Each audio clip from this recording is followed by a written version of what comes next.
solve the equation x plus the square root of x plus 6 equals 9 minus x.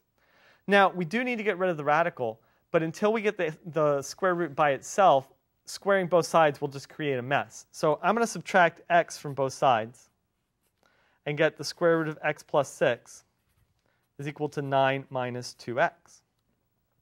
Now we can square both sides.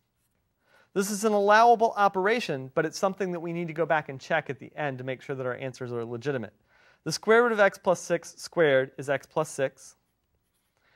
And here I'm going to write 9 minus 2x times 9 minus 2x so that I remember to do everything. 9 times 9 is 81. 9 times minus 2x is minus 18x. Minus 2x times 9 is minus 18x. And minus 2x times minus 2x is plus 4x squared. So we have x plus 6 is equal to, let me rewrite the right-hand side here in standard form, 4x squared minus 36x when we combine the two minus 18x's, and then plus 81. We'll subtract x and we'll subtract 6 from both sides. And we'll get 0 is equal to 4x squared minus 37x plus 75. So we need to factor this. Perhaps not the easiest factoring problem in the world, but we'll go ahead and do it. You can check this later. It is 4x minus 25, and it is x minus 3. Let me convince you that that is the right answer. 4x times x is 4x squared. 4x times minus 3 is minus 12x. Minus 25 times x is minus 25x. So the combination of those two really is going to be minus 37. And minus 25 and minus 3 is plus 75. So we wind up with 4x minus 25 is equal to 0. And we wind up with x minus 3 is equal to 0. Adding 25, we get 4x is equal to 25. So x is equal to 25/4 when we divide both sides by 4. Here we add 3 to both sides, and we wind up with x is equal to 3.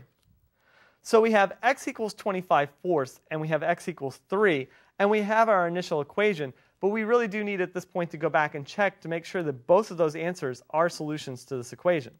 So let's check x equals 3 first, since the arithmetic is a little easier.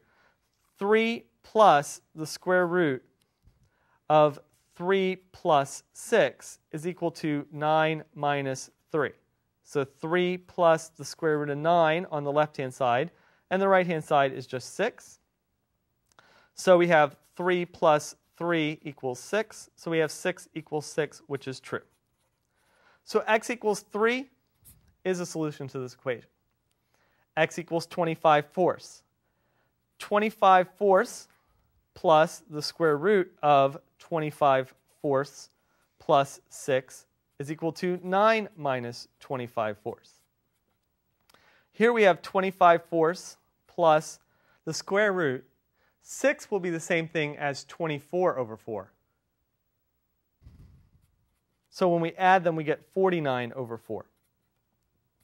And on the right-hand side, I'll write that as 36/4 minus 25/4, since that's what 9 is. So we have 25/4 plus the square root of 49/4. Thankfully, we can do that. The square root of 49 is 7, and the square root of 4 is 2, so it's just 7/2, is equal to 11/4. 7/2 is the same thing as 14/4. We see that we're running into trouble here. Notice if this had been a minus in the middle, we would have gotten 11/4, but it's not a minus in the middle. It's plus. We get 39/4. This is false. So x equals 25/4 is not a solution. So the only solution to this is x equals 3. So the solution set to this equation is simply 3.